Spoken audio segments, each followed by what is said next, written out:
नमस्कार, अभिनंदन, आदाब। मैं हूं संजीव श्रीवास्तव और आप हैं 92.7 बिग एफएम पर हमारे खास नए शो के साथ नायक।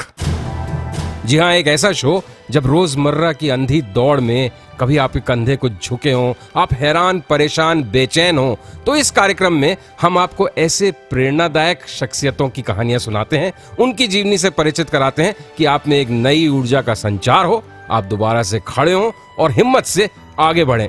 तो उसी कड़ी में नायक में आज मैं आपके समक्ष लेकर आ रहा हूं एक ऐसे इंसान की कहानी जिसने एक बहुत ही तिरस्कृत सा, निग्लेक्टेड सा प्रोफेशन, दूध वाला, उस प्रोफेशन को भारतीय इकोनॉमी के केंद्र बिंदु में लाके स्थापित किया। जी हां, आज हमारे नायक हैं milkman of India, Verghese Kurien. नायक जहां कभी यहां पे दूध की कमी होती थी, वर्गीस कुरियन ने सचमुच देश में दूध दही की जैसे नदियां बहा दी और भारत को एक ऐसी स्थिति में पहुंचा दिया जहां दुनिया भर में जितना मिल्क प्रोडक्शन होता है उसका 17% सिर्फ भारत में प्रोड्यूस होने लगा। बताएंगे हम आपको कि आखिर कैसे केरल से आने वाले वर्गीस कुरियन गुजरात में एक बहुत ही जबरदस्त लोकल माफिया के साथ न सिर्फ उन्होंने दो हाथ किए बल्कि उसको धूल भी चटाई। ये भी जानेंगे कि आखिर ऐसी क्या बात थी वर्गीस कुरियन की शख्सियत में कि बड़े बड़े लोग, यहां तक कि देश के प्रधानमंत्री भी उनसे मिलने आनंद पहुंचते थे, उनके साथ समय गुजारते थे और मैनेजमेंट की टिप्स लेते थे उनसे। और साथ ही हमारे इस शो में हमारे साथ होंगे श्याम बेनेगल, जिन्होंने वर्गीस कुरियन की लाइफ पे, उनके मिल्क रेवोल्यूशन की कहानी पर एक बहुत ही खूबसूरत फिल्म बनाई थी, मंथन। तो बने रहिए हमारे साथ सिर्फ 92.7 बिग एफएम पर। नायक में आज है कहानी वर्गीस कुरियन की।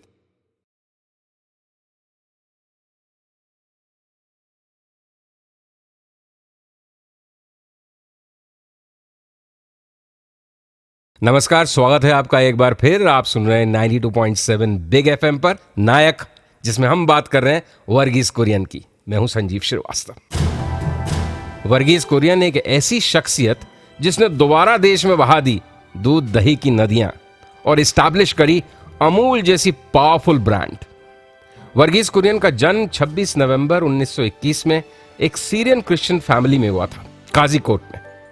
मद्रास के लॉयला कॉलेज से उन्होंने बीएससी फिजिक्स की परीक्षा पास करी, फर्स्ट क्लास आए। लेकिन बहुत कम लोगों को शायद ये मालूम है कि वर्गीस साहब की बचपन में दिलचस्पी खेलों में भी बहुत जबरदस्त थी और अपनी कॉलेज टीम में वो क्रिकेट, बैडमिंटन और टेनिस सभी टीम्स के कैप्टन थे।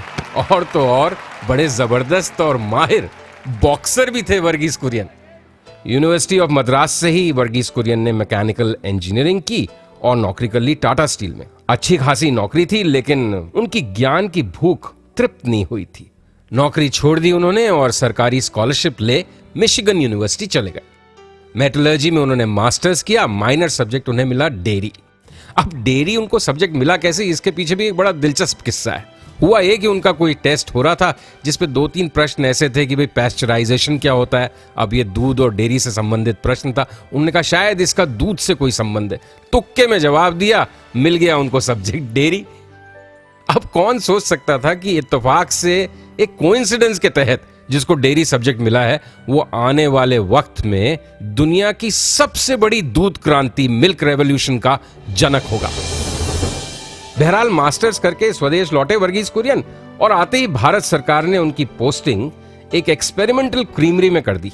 गुजरात राज्य में आनंद शहर में उनकी नियुक्ति हुई। अब आनंद पहुंच तो गए वर्गीस कुरियन, लेकिन मन नहीं लगा उनका वहां।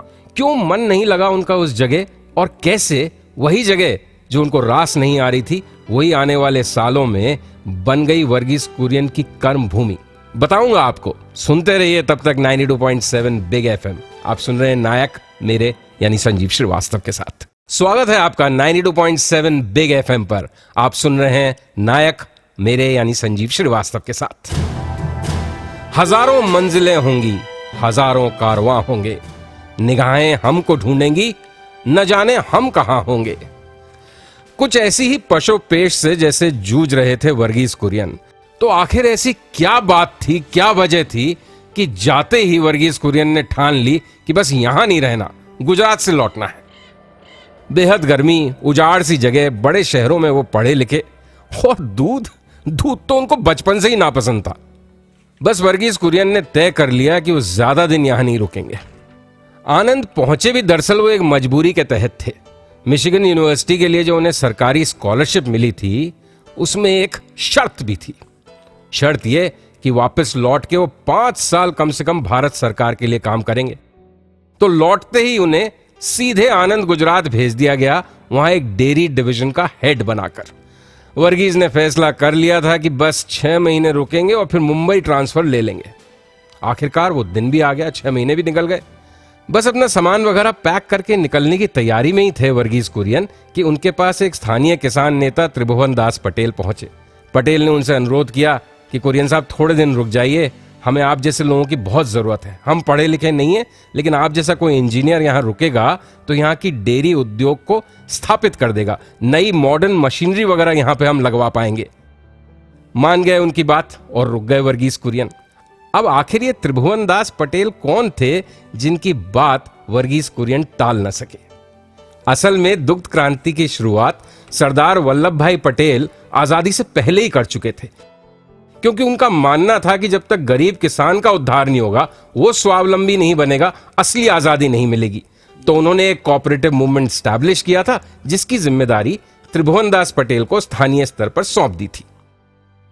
1946 में सरदार पटेल और मोरारजी देसाई के नेतृत्व में त्रिभुवन दास पटेल स्थानीय स्तर पर एक बड़ी क्रांति भी कर चुके थे, जिसमें किसानों ने 15 दिन तक लगातार अपना दूध सड़कों पर बहाया, लेकिन एक स्थानीय माफिया को नहीं दिया।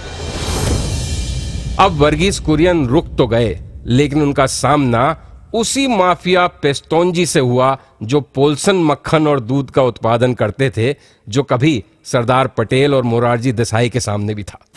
बताऊंगा मैं आपको कि किस तरह से निपटे और धूल चटाई इस माफिया को वर्गीस कुरियन ने। बने रहिए आप हमारे साथ 92.7 बिग एफएम पर। नमस्कार, अभिनंदन, आदाब। मैं हूं संजीव श्रीवास्तव। आप सुन रहे हैं 92.7 बिग एफएम, कहानी वर्गीस कुरियन की नायक में। तो कैसे धूल चटाई वर्गीस कुरियन ने लोकल माफिया पेस्तोंजी को और फिर इस्टेब्लिश किया एक बड़ा डेयरी कोऑपरेटिव मूवमेंट। मंजिलें दूर जाती थी, मुसीबत रोज आती थी। बस कुछ ऐसा ही सफर था वर्गीस कुरियन का आनंद में। रुक तो वो गए, 60,000 रुपए का उस वक्त में निवेश करके एक डेयरी प्लांट भी उन्होंने लगवा लिया। लेकिन काम आगे बढ़े तो कैसे? हर मोड़ पे वो खुद के सामने खड़ा देखते थे पेस्तोंजी को। अब पेस्तोंजी कौन था? आपने सुना ही होगा, बड़े पुरखों के जमाने में एक पोल्सन बटर, पोल्सन घी, पोल्सन दूध डेयरी उत्पाद की एक बड़ी ब्रांड होती थी।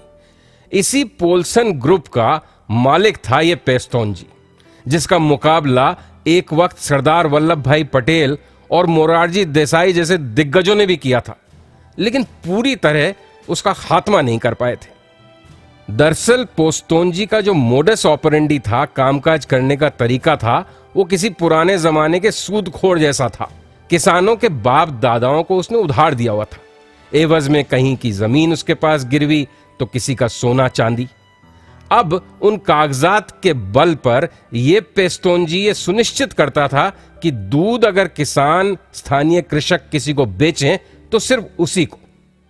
साथ ही पेस्तोंजी की महानगरों में जैसे मुंबई की बंबई मिल्क स्कीम में भी साठगांठ थी। वहां के ऊंचे अधिकारी भी उसके साथ मिले हुए थे। दूध खरीदते तो वो पेस्तोंजी से ही खरीदते।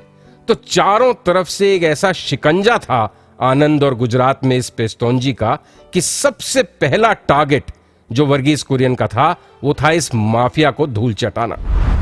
बड़ी मेहनत करनी पड़ी साहब उन्हें इसके लिए। दिन रात गांव-गांव में सफर करते, छोटी बड़ी किसानों की जनसभाएं करते, उनको समझाते कि इस चोर को दूध मत बेचिए, दूध अपनी कोऑपरेटिव सोसाइटी को दीजिए, उसी से आपको इकोनॉमिक इंडिपेंडेंस मिलेगी, उसी से आप इस डेयरी कोऑपरेटिव मूवमेंट के मालिक बनेंगे, नहीं तो हमेशा इस माफिया पेस्तोंजी की गुलामी सहनी पड़ेगी। एक तरह से आप उसके यहां गिरवी रहेंगे। बस धीरे धीरे लोगों को बात समझ में आने लगी। कोऑपरेटिव मूवमेंट का कारवां बढ़ना शुरू हुआ तो ऐसा बढ़ा कि बढ़ता ही चला गया। तो आसान नहीं था उनके लिए डेयरी कोऑपरेटिव्स की ये नींव जमाना।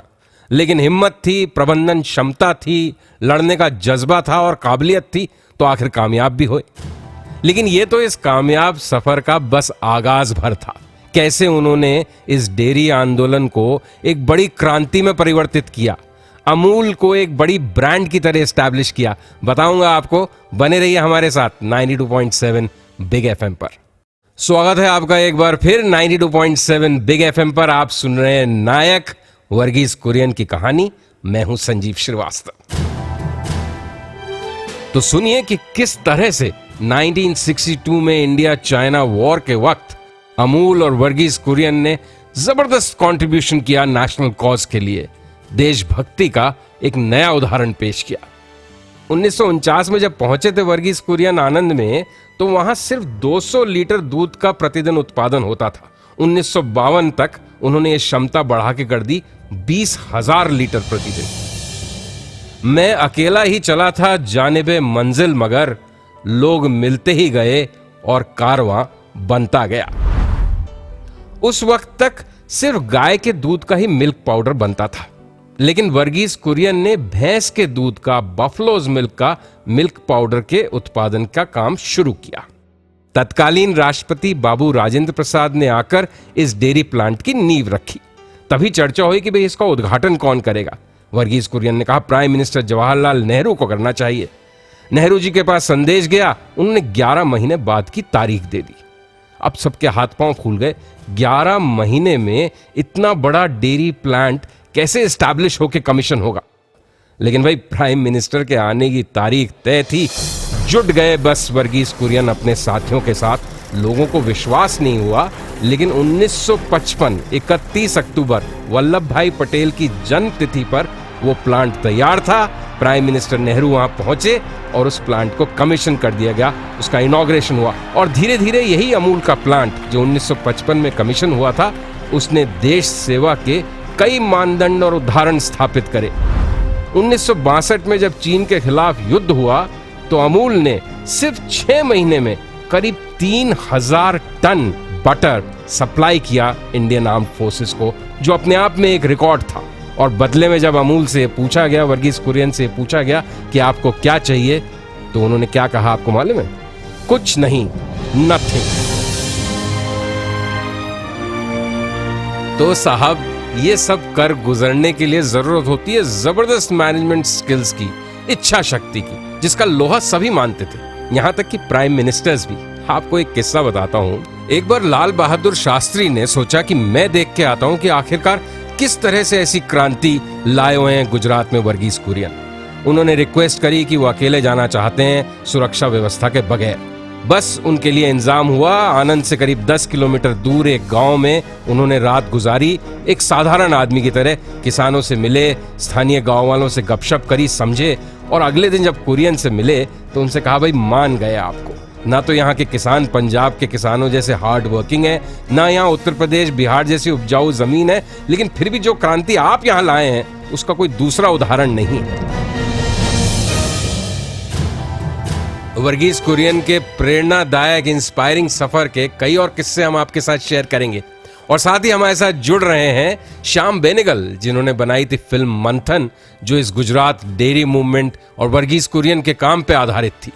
बने रहिए हमारे साथ सिर्फ 92.7 बिग एफएम पर। नमस्कार, अभिनंदन, स्वागत है आपका एक बार फिर नायक में। आप सुन रहे हैं कहानी वर्गीस कुरियन की। मैं हूं संजीव श्रीवास्तव। तो जैसा हमने आपसे वादा किया था कि आपको मिलवाएंगे, और अब हमारे साथ जुड़ चुके हैं फिल्म जगत के जाने माने हस्ताक्षर मशहूर फिल्म निर्देशक श्याम बेनेगल। श्याम बेनेगल साहब ने जो बहुत फिल्में बनाई हैं, एक से एक खूबसूरत, उसमें से एक मंथन भी थी जो वर्गीस कुरियन के काम पे आधारित थी। बहुत करीब से उन्होंने देखा है कुरियन साहब को, लंबी एसोसिएशन रही। तो श्याम बेनेगल साहब, कैसा था वर्गीस कुरियन का व्यक्तित्व? अगर आप उनसे मिलते तो ऑटोमेटिकली आपको पता चल जाता है कि किस किस्म के शख्स थे वो, क्योंकि जो मोटिवेट करते थे वो, he was a highly self-motivated person, but more importantly, he had the capability of motivating everybody around him. You see, he felt equal to anybody. मतलब if he was with a village person, गांव में, तो he was equal to him. वो president of India से मिले तो he would be equal to him. तो he had no, मतलब ऊंच नीच का कोई सवाल ही नहीं था उनमें। क्या बात है बेनेगल साहब। लेकिन जब आपने फिल्म की चर्चा करी कि मंथन बनाना चाहता हूं मैं, तब उनका क्या रिस्पॉन्स था? तो उन्होंने क्या कहा, उन्होंने मुझसे कहा कि तो जाओ बनाओ पिक्चर। मैंने कहा 12 लाख चाहिए।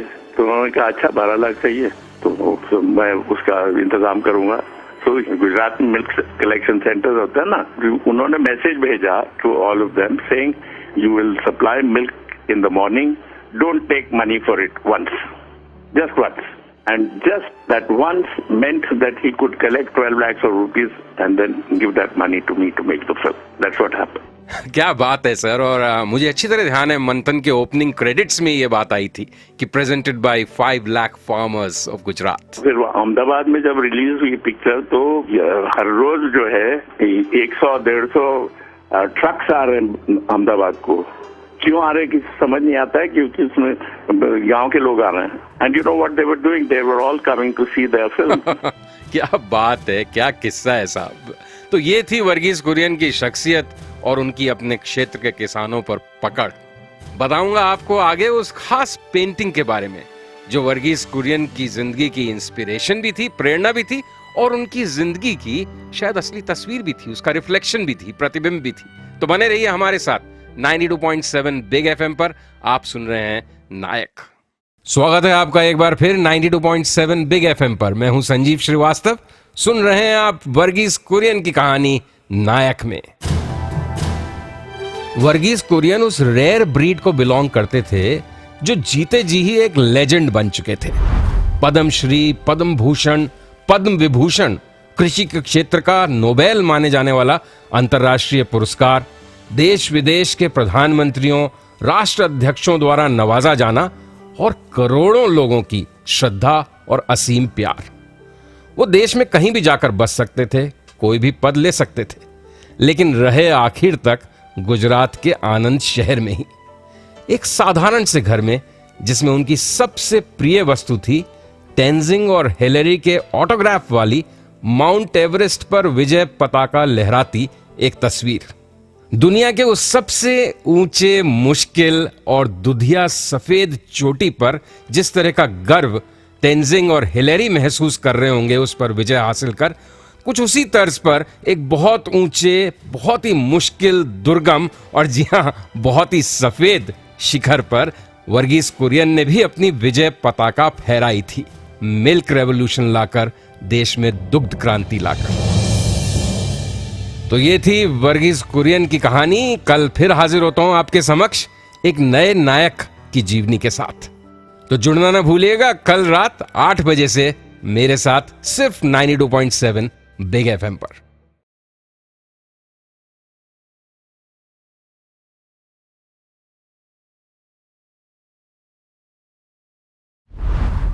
कद्र अब तक तेरी तारीख ने जानी ही नहीं, रोशनी भी तेरी आंखों में है, पानी ही नहीं।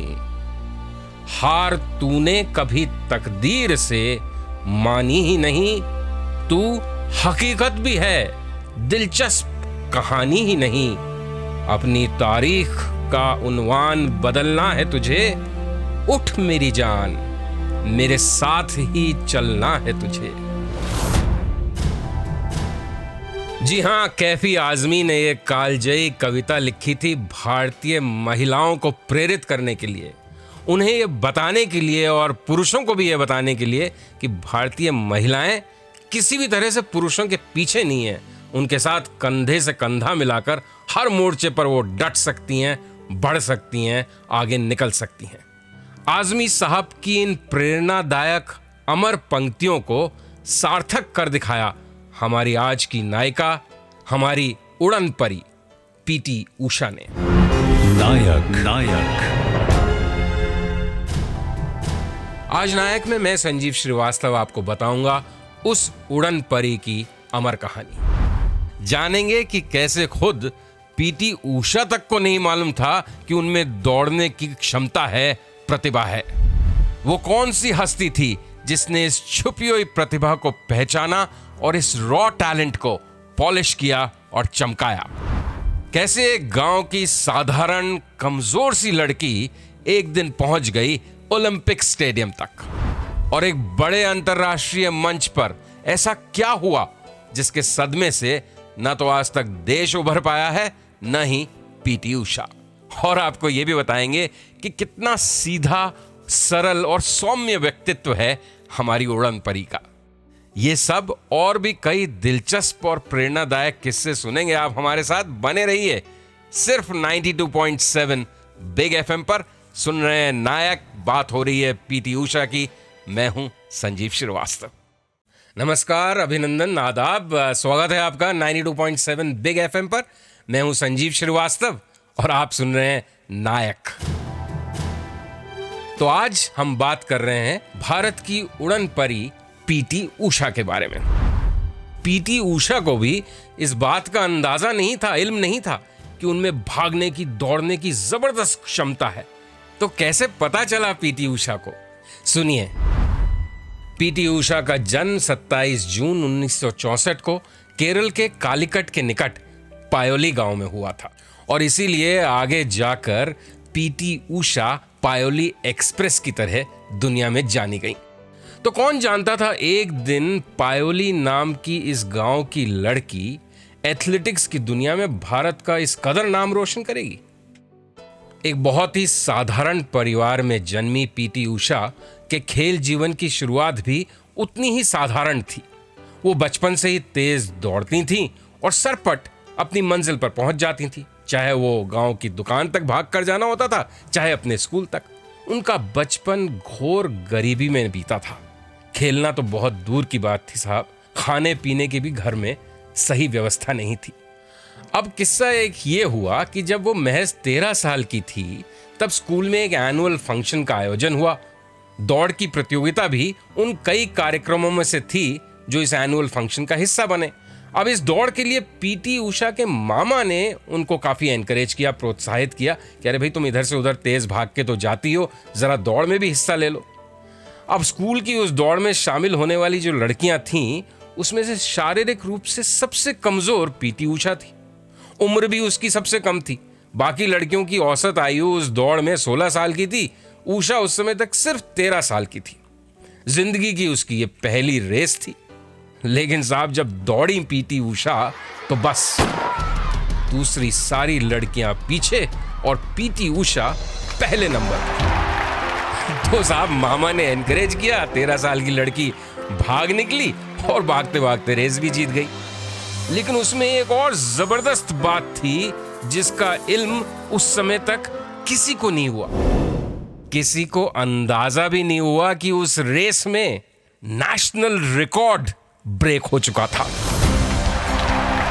गांव की इस लड़की ने एक राष्ट्रीय कीर्तिमान तो स्थापित कर दिया, लेकिन वो कौन सा शख्स था, वो कौन पारखी जौहरी था जिसने इस छुपे हुए रत्न को तराशा, चमकाया, संवारा और फिर राष्ट्रीय और अंतर्राष्ट्रीय मंच पर पेश किया? बताऊंगा आपको। बने रहिए हमारे साथ सिर्फ 92.7 बिग एफएम पर। आप सुन रहे हैं नायक, बात कर रहे हैं हम पीटी उषा की। नमस्कार, अभिनंदन, स्वागत है आपका एक बार फिर 92.7 बिग एफएम पर। आप सुन रहे हैं नायक, हम बात कर रहे हैं पीटी उषा की। बता रहा हूं मैं आपको कि पीटी उषा के रॉ टैलेंट को किसने पॉलिश करके एक इंटरनेशनल स्टेज के माफिक बनाया, तैयार किया उन्हें।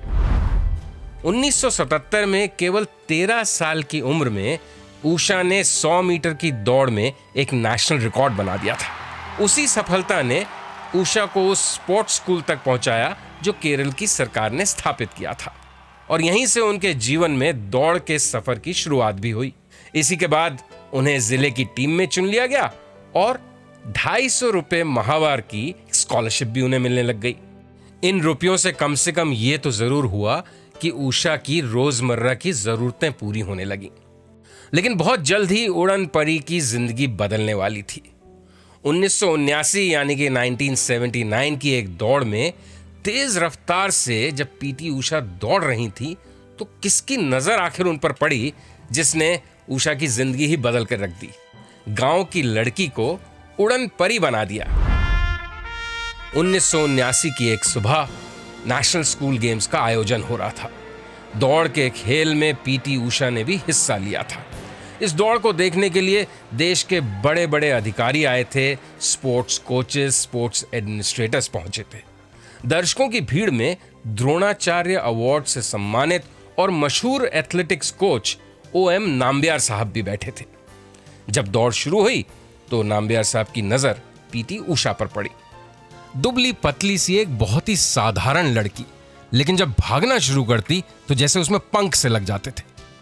नाम्बियार साहब को यह समझते देर न लगी कि उषा में अंतरराष्ट्रीय स्तर का एथलीट बनने की पूरी क्षमता और काबिलियत है।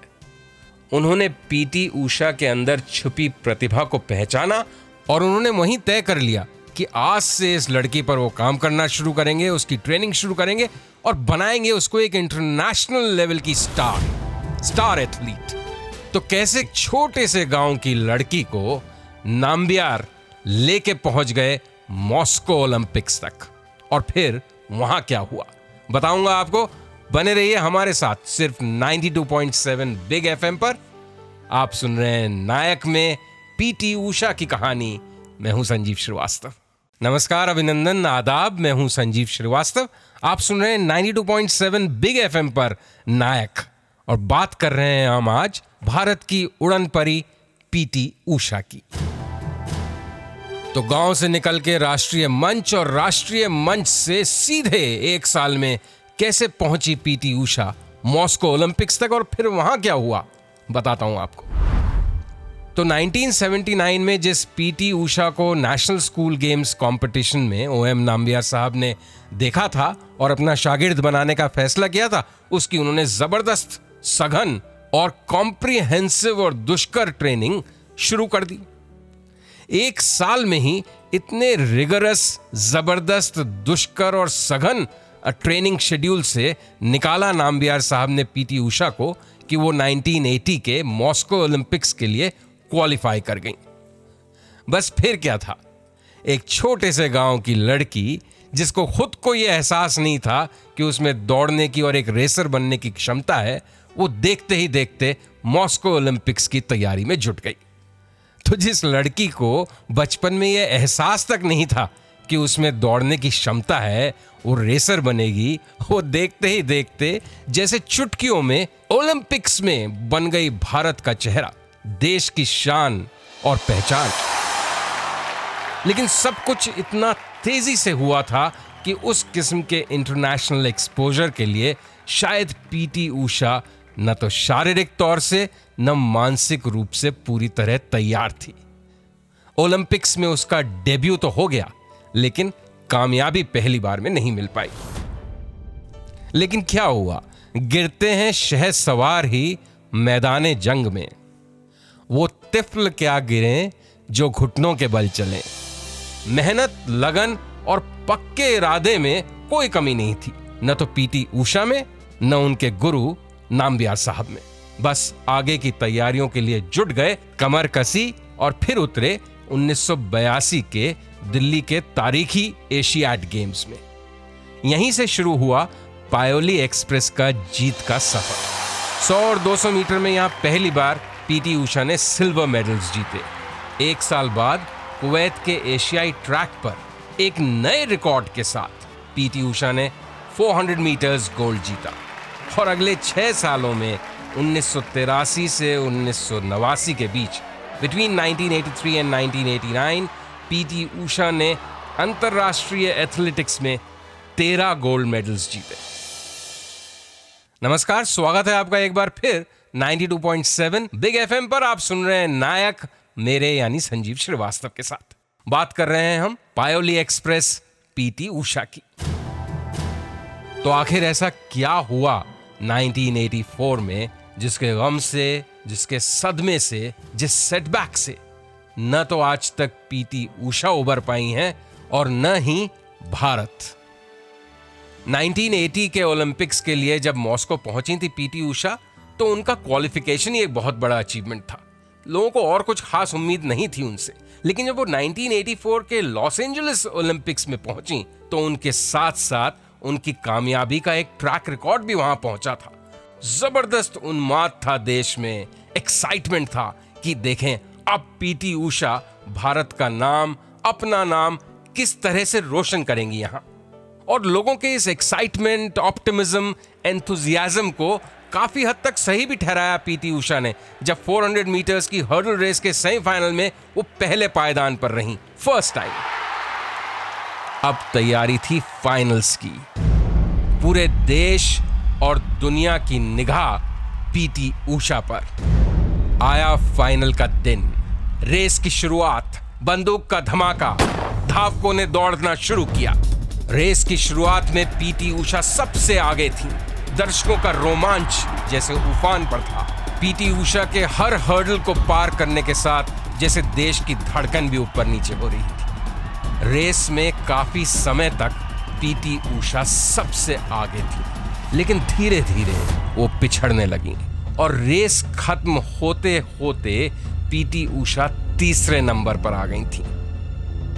एक इंटरनेशनल इवेंट में फाइनल के स्तर पर भारतीय एथलीट्स की कमियां एक बार फिर पीटी उषा के दौड़ में दिख रही थी। उस तरह की साइंटिफिक ट्रेनिंग नहीं होना, उस तरह की एक डाइट या खुराक उन्हें नहीं मिलना कि वो इंटरनेशनल मंच पे कॉम्पीट करें। लेकिन पीटी उषा फिर भी तीसरे स्थान पर बनी दिख रही थी और लोगों को पक्की उम्मीद थी कि उनका कांस्य मेडल यानी ब्रॉन्ज मेडल तो तय है। रेस खत्म हुई, अनाउंसमेंट हुआ, भारत की पीटी उषा तीसरे स्थान पर है। पूरे स्टेडियम में तिरंगे लहराने लगे। रेडियो सेट से कान अड़ाए हुए श्रोताओं की धड़कनें जैसे गर्व से तेज चलने लगी। लेकिन तभी दूसरा अनाउंसमेंट हुआ। पीटी उषा 1/100th सेकेंड, मतलब सेकंड के 100वें हिस्से से अपनी तीसरी पोजीशन से भी चूक गई है। मंजिल के इतने नजदीक आकर भी पीटी उषा पिछड़ गई थी। भारत की मेडल होप बिखर चुकी थी। पीटी उषा और उनके साथ पूरा देश बेहद निराश था। शायद ये उनकी जिंदगी का पहला और आखिरी मौका था जब भरे हुए स्टेडियम में लोगों ने पीटी उषा की आंखों में आंसू छलके देखे। बताऊंगा मैं आपको कि कैसे पाकिस्तान बना हमारी उड़न परी की वो कर्मभूमि जहां से कि उनके करियर ने असली टेक ऑफ किया, उनके करियर का लॉन्च हुआ। और साथ ही आपको यह भी बताएंगे कितनी भोली भाली और सरल हैं पीटी उषा। जुड़ेंगे हमारे साथ नॉरिस प्रीतम, उनके फ्रेंड, फिलोसफर, गाइड और वरिष्ठ खेल पत्रकार। बने रहिएगा हमारे साथ 92.7 बिग एफएम पर। आप सुन रहे हैं नायक, मेरे यानी संजीव श्रीवास्तव के साथ। नमस्कार, अभिनंदन, आदाब, स्वागत है आपका एक बार फिर 92.7 बिग एफएम पर। आप सुन रहे हैं नायक। बात हो रही है उड़न परी पीटी उषा की और मैं हूं संजीव श्रीवास्तव। तो जैसे हमने वादा किया था कि हम आपको मिलवाएंगे एक ऐसी शख्सियत से जिन्होंने बहुत ही करीब से पीटी उषा को देखा है।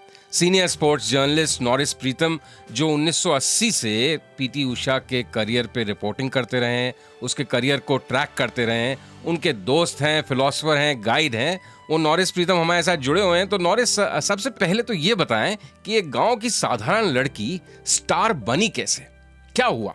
जहाँ तक मैंने पीटी उषा को देखा, क्योंकि मैंने बहुत करीब से उसे देखा है जब से उनका करियर शुरू हुआ था 1980 से। जी, बिल्कुल, बिल्कुल। उन दिनों में पाकिस्तान के साथ हमारे खिलाड़ी जाया करते थे नेशनल चैंपियनशिप में उनकी, तो इनको भी उसके लिए भेजा जाएगा कि 1980 में आप पाकिस्तान नेशनल चैंपियनशिप में हिस्सा लेने जाएं। और मजे की बात यह है कि जैसा कि हमारे अधिकारी लोग करते हैं, उनको बस एक ट्रेन का टिकट पकड़ा दिया कि दिल्ली चले जाओ, वहां से चले जाना।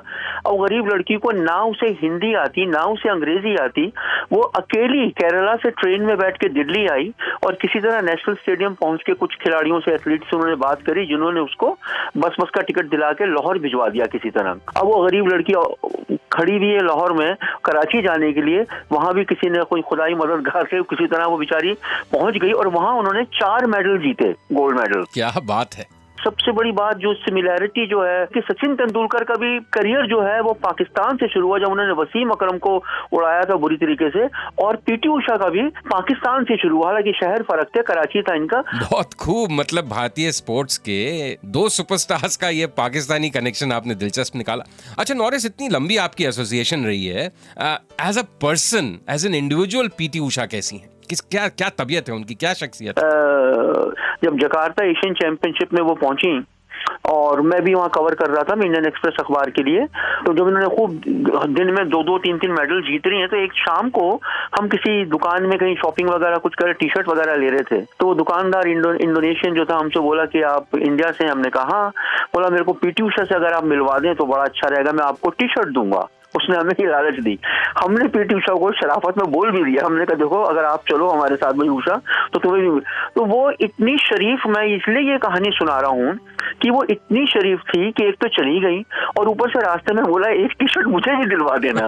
मतलब अगर आज का कोई खिलाड़ी क्रिकेट वाला होता तो कम से कम उस विजिट के 50,000 लेता और हमारी तरफ देखता भी नहीं। बिल्कुल बिल्कुल सर। तो ये उनका एक व्यक्तित्व, जो खिलाड़ी के रूप में उन्हें सब जानते हैं, लेकिन उनकी इंसानियत, जो उनका भोलापन, उसको शायद मेरे ख्याल से ज्यादा लोग नहीं जानते थे। जी नॉरिस बने रहिए हमारे साथ, क्योंकि हम लौट के आते हैं बहुत जल्दी और फिर आपसे ये जानेंगे कि आफ्टर ऑल पीटी उषा ने इतनी जबरदस्त कामयाबी हासिल करी, फिर भी शायद उनका रियल पोटेंशियल पूरी तरह से रियलाइज नहीं हो पाया। वो अपने क्षमताओं के अनुरूप उस तरह से खिल नहीं सकी अंतर्राष्ट्रीय एथलेटिक्स स्टेज पे, जिसके कि वो शायद जिस जगह की वो हकदार थी। ऐसा क्यों हुआ आप बताएंगे हमें, और आप भी बने रहिएगा हमारे साथ 92.7 बिग एफएम पर। हम बात कर रहे हैं पीटी उषा की। आप सुन रहे हैं नायक, मेरे यानी संजीव श्रीवास्तव के साथ। नमस्कार, स्वागत है आपका एक बार फिर 92.7 बिग एफएम पर। आप सुन रहे हैं नायक, बात हो रही है पीटी उषा की। तो आखिर ऐसी क्या वजह थी कि अपनी तमाम काबिलियत, टैलेंट और क्षमताओं के बावजूद कभी दुनिया के सबसे बड़े खेल मंच यानी ओलंपिक्स में तिरंगा लहरा नहीं पाई पीटी उषा? कुछ तो वजह खुद पीटी उषा ने कई बार बताया है कि एक विमेन एथलीट, एक महिला खिलाड़ी होने के नाते उनको किस किस्म की दिक्कतों का सामना करना पड़ता था। स्पोर्ट्स ऑफिशियल्स उनको बहुत सीरियसली नहीं लेते थे, उनको बहुत तरजीह नहीं देते थे। जब उनको चोट लग जाती थी तो उसको बहाना समझते थे, तरह तरह से तिरस्कृत करते थे। बहुत ही अनफॉर्चुनेट बात थी कि इतनी टॉप क्लास विमेन एथलीट को भी इस तरह का डिस्क्रिमिनेशन, भेदभाव, जेंडर डिस्क्रिमिनेशन सहना पड़ा। और क्या ऐसी वजह थी जिसकी वजह से वो अपना फुल पोटेंशियल रियलाइज नहीं कर पाई? पीटी उषा के करियर को बहुत ही नजदीक से ट्रैक करने वाले सीनियर स्पोर्ट्स जर्नलिस्ट नॉरिस प्रीतम अभी भी हमारे साथ हैं। तो नॉरिस, आखिर क्या वजह थी आपके अनुसार कि 1984 ओलंपिक्स में जीतते जीतते हार गई पीटी उषा? वो एक ऐसी एथलीट थी पीटी उषा, अगर जब अपने बिल्कुल चरम सीमा पे थी तो मेरा ख्याल है कि एथलेटिक्स की, पूरे भारत के खेल की ना हो, कम से कम एथलेटिक्स की दशा बदल सकती थी। 1984 का भी मुझे मालूम है कि जब ये फोर्थ आई तो उनके साथ जो जीती थी मोरक्को की, वो नवल मुवत्तकिल, वो मेरी उनसे कई दफा मुलाकात हुई उसके बाद, जीतने के बाद। और वो जब भी मिलती हैं वो यही पूछती हैं, how is my friend PT Usha. कहती कि मेरे को जितनी खुशी अपने आप हुई मेडल जीतने की, गोल्ड मेडल जीतने की, उससे ज्यादा अफसोस मुझे पीटी उषा के फोर्थ आने का हुआ था। कह लेंगे कि ये वो एक ऐसी लड़की थी कि अगर ये उस वक्त 6 महीने यूएसए में रह लेती या कहीं चली जाती इंडिया की बजाय अच्छे कंपटीशन में, कह रही हम लोग तो कहीं आसपास ही नहीं आते उसके।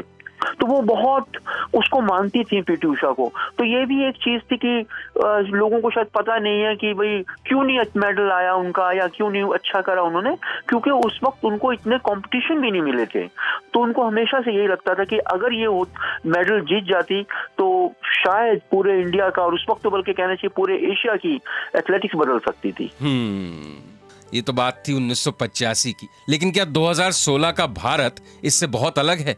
क्या आज भी ऐसा कई बार नहीं होता कि हमारे कई बहुत ही टैलेंटेड, जबरदस्त प्रतिभा वाले खिलाड़ी सिर्फ इसलिए वर्ल्ड स्टेज पे उस तरह से परफॉर्म नहीं कर पाते कि उनको वो एक्सपोजर नहीं मिलता, उनको वो ग्लोबल फैसिलिटीज नहीं मिलती, उनको उस तरह का प्रशिक्षण या ट्रेनिंग नहीं उपलब्ध कराई जाती जो उनको हेल्प करें उनका फुल पोटेंशियल रियलाइज करने में?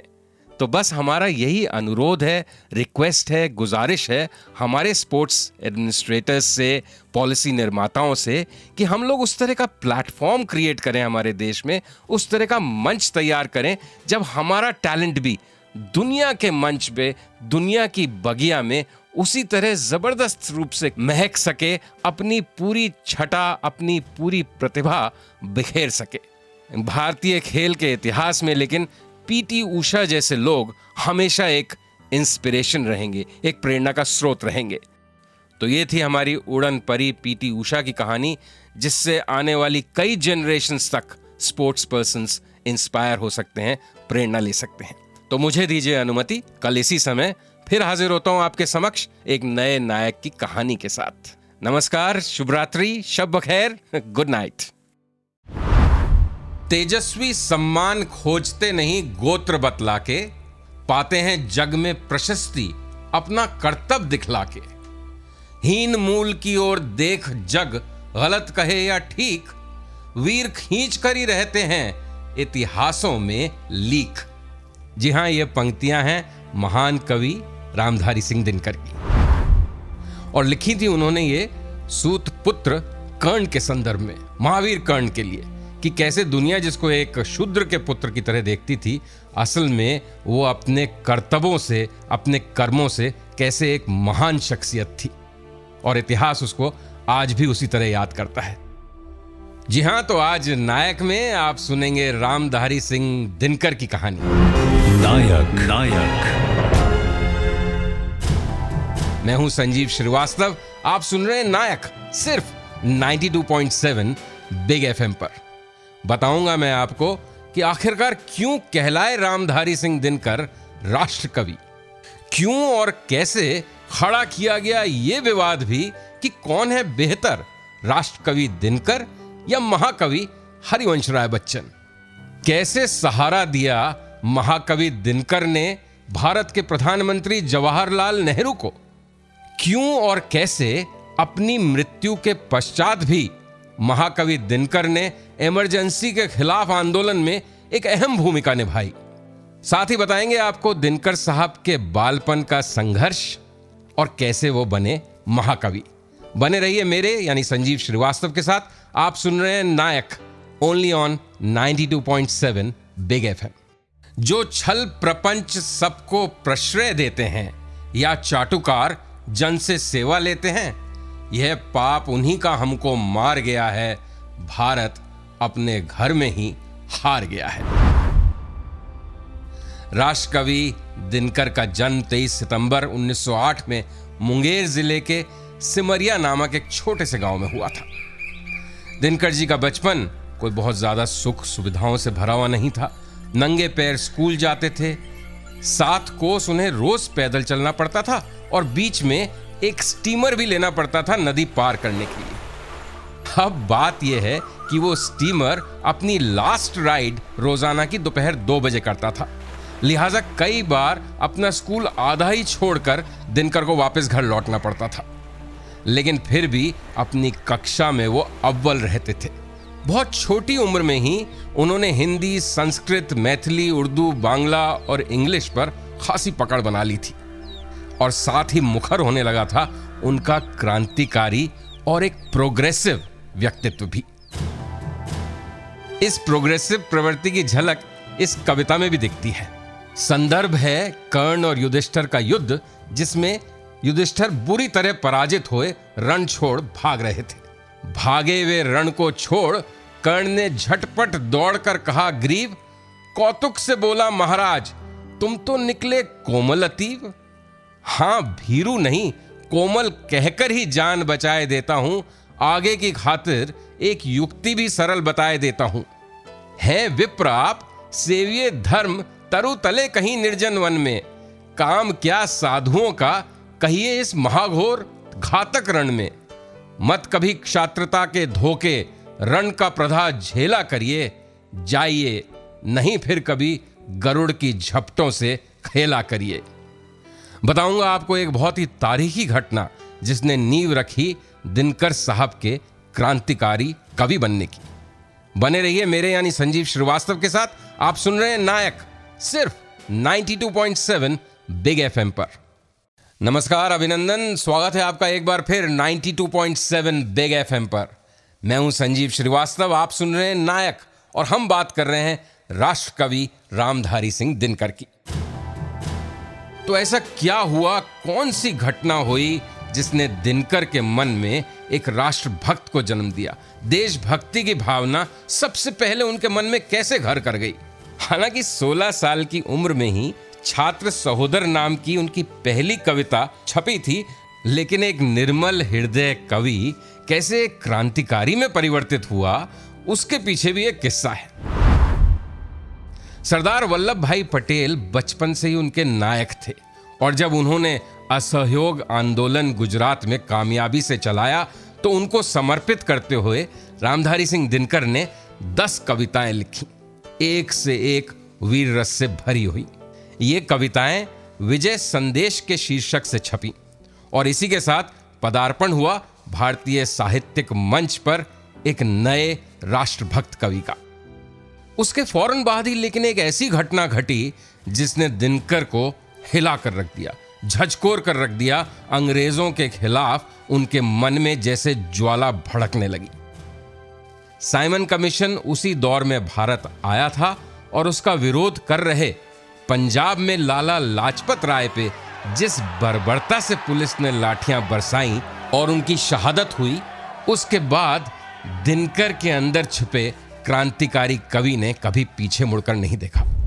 सदियों की बुझी ठंडी राख सुगबुगा उठी, मिट्टी सोने का ताज पहन इठलाती है।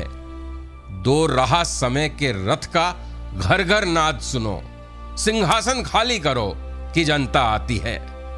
फावड़े और हल राजदंड बनने को हैं, धूसरता सोने से श्रृंगार सजाती है।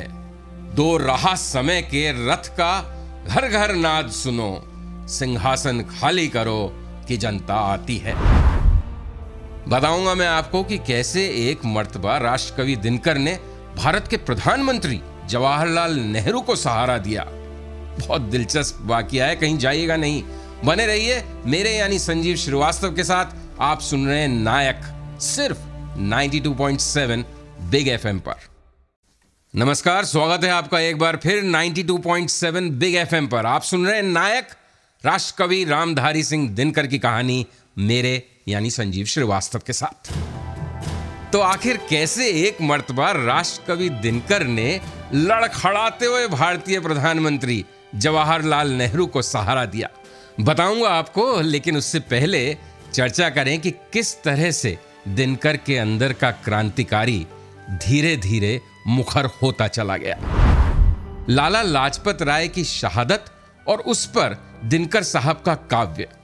अब रामधारी सिंह दिनकर अंग्रेजों के निशाने पर आ चुके थे, लिहाजा उन्होंने एक छद्म नाम से, एक स्यूडोनिम से, अमिताभ के नाम से अपनी कविताएं छपवानी शुरू कर दी। महान शहीद जतिन दास की शहादत पर भी उन्होंने एक कविता लिखी और उसी वक्त वीरबाला और मेघनाथ वध उनकी 2 बहुत चर्चित कविताएं और छपी। उन्हीं दिनों जाने माने इतिहासकार डॉक्टर काशी प्रसाद जायसवाल भी दिनकर के जीवन में एक बड़ा प्रेरणा स्रोत बनकर आए। इतिहास का ज्ञान, उसका बोध और उसका कविताओं में सही इस्तेमाल, ये सब दिनकर के जीवन में डॉक्टर जायसवाल की ही देन थी। इसीलिए शायद दिनकर ने जायसवाल साहब को अपने गुरु का दर्जा दिया और उनकी मृत्यु पर फूट फूट कर रोए और लिखा कि आज मुझे प्यार करने वाला न रहा, मुझे प्रेरणा देने वाला सूर्य, चंद्रमा, वरुण, कुबेर, इंद्र, बृहस्पति, शची और ब्राह्मणी नहीं रहा। वो मेरे पहले पहले प्रेरणा स्रोत थे और आज मैं अंधकार में चला गया हूं। खैर, लेकिन हमारी बात तो ये हुई थी कि आखिर कैसे सहारा दिया कवि दिनकर ने प्रधानमंत्री जवाहरलाल नेहरू को। लाल किले की प्राचीर पर एक बड़े कवि सम्मेलन का आयोजन हुआ था। कवि सम्मेलन की समाप्ति पर 7-7 सीढ़ियों से उतर रहे थे प्रधानमंत्री नेहरू और राष्ट्रकवि दिनकर। यकायक नेहरू जी के पांव लड़खड़ाए और वो जैसे गिरने को हुए, लेकिन उसी समय आगे बढ़कर दिनकर साहब ने उन्हें सहारा दिया। नेहरू जी हंसकर बोले, अरे दिनकर, आज तो तुमने मुझे गिरने से बचा लिया। दिनकर साहब का जवाब मालूम है क्या था? उन्होंने कहा, भारतीय राजनीति जब जब लड़खड़ाएगी, देश का साहित्य उसे ऐसे ही सहारा देगा। तो बताऊंगा आपको कि कैसे दिनकर साहब को मिली राष्ट्रकवि की उपाधि और साथ ही सुनाऊंगा कुछ दिलचस्प किस्से दिनकर साहब और महाकवि हरिवंश राय बच्चन के संबंधों के बारे में। तो बने रहिए मेरे यानी संजीव श्रीवास्तव के साथ। आप सुन रहे हैं नायक, ओनली ऑन 92.7 बिग एफएम। नमस्कार, अभिनंदन, आदाब, स्वागत है आपका 92.7 बिग एफएम पर। मैं हूं संजीव श्रीवास्तव। सुन रहे हैं आप नायक। बात हो रही है राष्ट्र कवि रामधारी सिंह दिनकर की। तो किस तरह से उपाधि मिली उन्हें राष्ट्र कवि होने की? अब ये कोई सरकारी सम्मान तो था नहीं, कोई दिल्ली में कैबिनेट कमेटी ने बैठ के तो ये निर्धारित किया नहीं कि अब ये राष्ट्र कवि कहलाएंगे। ये जनता द्वारा दिनकर जी को दी गई एक उपाधि थी जो किसी भी सरकारी सम्मान से कहीं ज्यादा बड़ी होती है। बात ये थी कि उनके समकालीन कई महान कवि थे। महादेवी वर्मा, निराला, हरिवंश राय बच्चन, सब एक से एक असाधारण प्रतिभा के धनी। लेकिन किसी की कविता में ज्यादा वात्सल्य दिखता था, तो किसी के करुणा, तो किसी के प्रेम का भाव। रामधारी सिंह दिनकर की कलम से लेकिन टपकता था एक अद्भुत वीर रस। रामधारी सिंह दिनकर की कलम से जब वीर रस की अभिव्यक्ति होती थी तो पूरे देश का जैसे खून खौलने लगता था। एक अद्भुत रोमांच और एहसास देशवासियों के मन में पैदा होता था और इसलिए ही राष्ट्रवासियों ने उन्हें उपाधि दी राष्ट्र कवि की। लेकिन उसी समय जब भारतीय साहित्य, कविता और गद्य की दुनिया में एक से एक हस्ताक्षर नाम कमा रहे थे, मीडिया ने एक और बहस भी छेड़ना चाहिए, एक और विवाद भी खड़ा करने की कोशिश की कि कौन है समकालीन सर्वश्रेष्ठ कवि, डॉक्टर हरिवंश राय बच्चन या रामधारी सिंह दिनकर। मीडिया ने खैर उस बहस को किस तरह से गरमाया और किस तरह से सेटल किया, यह तो एक अलग किस्सा है। लेकिन स्वयं डॉक्टर हरिवंश राय बच्चन ने अपनी जीवनी क्या भूलूं क्या याद करूं में लिखा है कि वो खुद बहुत बड़े प्रशंसक थे रामधारी सिंह दिनकर के। और जब पहली बार कलकत्ता में एक कवि सम्मेलन में उनसे मुलाकात हुई तो उन्होंने दिनकर साहब को बताया कि वो कैसे उनकी कविताओं को बहुत श्रद्धा से पढ़ते हैं। जवाब में जब दिनकर साहब ने कहा कि वो भी उनकी कविताओं को उतने ही शौक से और उतने ही आदर भाव से पढ़ते हैं, तो हरिवंश राय बच्चन का मन फूला न समाया और उसी दिन से उन्होंने हमेशा दिनकर को अपने बड़े भाई का स्थान दिया। दिनकर और बच्चन दोनों ही इतनी बड़ी शख्सियतें थीं, इतने महान साहित्यकार थे कि उनके बीच में कौन बड़ा शायद कम से कम उन दोनों के लिए कभी मैटर नहीं किया। दोनों ने एक दूसरे को हमेशा ताउम्र पूरा सम्मान और आदर दिया। दोनों के बीच पारिवारिक संबंध भी बहुत मधुर थे।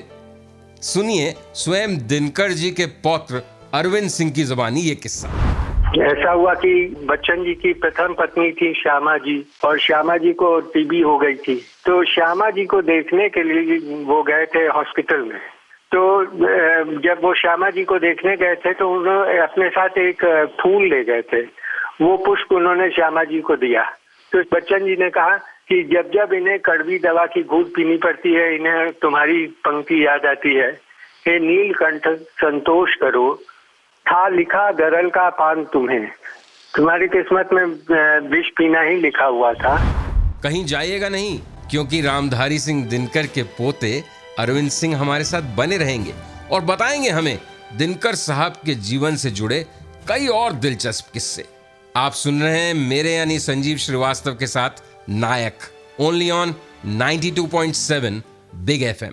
नमस्कार, अभिनंदन, आदाब, स्वागत है आपका 92.7 बिग एफएम पर। मैं हूं संजीव श्रीवास्तव। सुन रहे हैं आप नायक। बात हो रही है राष्ट्र कवि रामधारी सिंह दिनकर की। राष्ट्र कवि रामधारी सिंह दिनकर की बहुत ही सूक्ष्म और पैनी नजर भारतीय समाज और राजतंत्र पे थी और इसीलिए उनके लेखन का असर भी बहुत जबरदस्त था। तो सुनते हैं कि किस तरह से अपनी मौत के 1 साल बाद भी जब इमरजेंसी के खिलाफ देश में आंदोलन खड़ा हुआ तो उसमें राष्ट्र कवि दिनकर की बड़ी भूमिका थी। सुनते हैं ये दास्तां उनके पोते अरविंद सिंह से ही। जयप्रकाश जी का आंदोलन जो था, संपूर्ण क्रांति, उसके बेस में कहीं न कहीं आधार में दिनकर जी का पूरा काव्य व्यक्तित्व रहा, या उनकी कविताएं उस समय नारे की तरह चल रही थी और प्राय लोग दिनकर जी की कविताएं पढ़ते थे। खासकर जनतंत्र का जन्म, ये जो पूरी कविता है, इसे बहुत लोग बहुत पढ़ते थे, दोहराते थे और जगह जगह नारों के तौर पे ये पंक्तियां चल रही थी। सदियों की ठंडी बुझी रात सुबुगा उठी, मिट्टी सोने का ताज पहन इठलाती है। दो राह समय के रथ का घर घर नाच सुनो, सिंहासन खाली करो कि जनता आती है। उनका संबंध जयप्रकाश जी से बहुत पहले से था और दिनकर जी की एक बहुत ही प्रसिद्ध कविता है जयप्रकाश जी पे, जो सन 1942 में उन्होंने पटना के गांधी मैदान में जयप्रकाश जी की उपस्थिति में पढ़ी थी। ये नखा तमा के बुझते हैं, सारा आकाश तुम्हारा है, जयप्रकाश है नाम समय की पर्वत का अंगड़ाई का। राष्ट्रकवि दिनकर से लोकनायक जयप्रकाश नारायण के संबंध इतने अंतरंग और घनिष्ठ थे कि जब 1977-78 में एक कार्यक्रम का आयोजन हुआ दिनकर जी की स्मृति में, तो जयप्रकाश जी को भी उसमें बुलाया गया।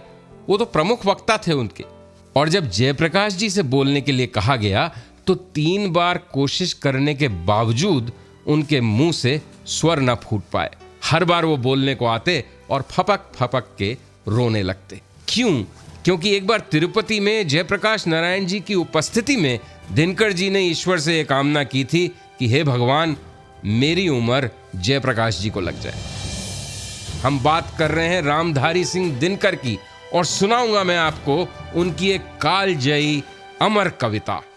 कहीं जाइएगा नहीं, बने रहिएगा मेरे यानी संजीव श्रीवास्तव के साथ। आप सुन रहे हैं नायक, सिर्फ 92.7 बिग एफएम पर। नमस्कार, अभिनंदन, आदाब। मैं हूं संजीव श्रीवास्तव। आप सुन रहे हैं नायक, कहानी रामधारी सिंह दिनकर की, सिर्फ 92.7 बिग एफएम पर। तो जैसे हमने कहा था, आपको एक बहुत ही ओजस्वी वीर रस से ओत प्रोत कविता के साथ छोड़ के जाना चाहते हैं, जो रामधारी सिंह दिनकर साहब ने लिखी थी। संदर्भ था कि कैसे भगवान कृष्ण दुर्योधन के पास गए थे पांडवों की तरफ से शांति का प्रस्ताव लेकर। मैत्री की राह बताने को, सबको सुमार्ग पर लाने को, दुर्योधन को समझाने को, भीषण विध्वंस बचाने को, भगवान हस्तिनापुर आए, पांडव का संदेशा लाए। दो न्याय अगर तो आधा दो, पर इसमें भी यदि बाधा हो तो दे दो केवल 5 ग्राम, रखो अपनी धरती तमाम। दुर्योधन वह भी दे न सका, आशीष समाज की ले न सका, उल्टे हरि को बांधने चला, जो था असाध्य साधने चला। जब नाश मनुष्य पर छाता है, पहले विवेक मर जाता है। हरि ने भीषण हुंकार किया, अपना स्वरूप विस्तार किया। डगमग डगमग दिग्गज डोले, भगवान कुपित होकर बोले, जंजीर बढ़ाकर साथ मुझे, हाँ हाँ दुर्योधन बांध मुझे। दृग हो तो दृश्य कांड देख, मुझमें सारा ब्रह्मांड देख। चर अचर जीव जग शर अक्षर, नश्वर मनुष्य सुर जाति अमर। शतकोटि सूर्य शतकोटि चंद्र, शतकोटि सरित सर सिंधु मंद्र। शतकोटि विष्णु ब्रह्मा महेश, शतकोटि विष्णु जलपति गणेश। शतकोटि रुद्र शतकोटि काल, शतकोटि दंडधर लोकपाल। जंजीर बढ़ाकर साध इन्हें, हाँ हाँ दुर्योधन बांध इन्हें। हित वचन नहीं तूने माना, मैत्री का मूल्य न पहचाना, तो ले मैं भी अब जाता हूं, अंतिम संकल्प सुनाता हूं। याचना नहीं अब रण होगा, जीवन जय या मरण होगा। टकराएंगे नक्षत्र निकर, बरसेगी भू पर ब्रह्मी प्रखर। फन शेषनाग का डोलेगा, विकराल काल मुंह खोलेगा। दुर्योधन रण ऐसा होगा, फिर कभी नहीं जैसा होगा।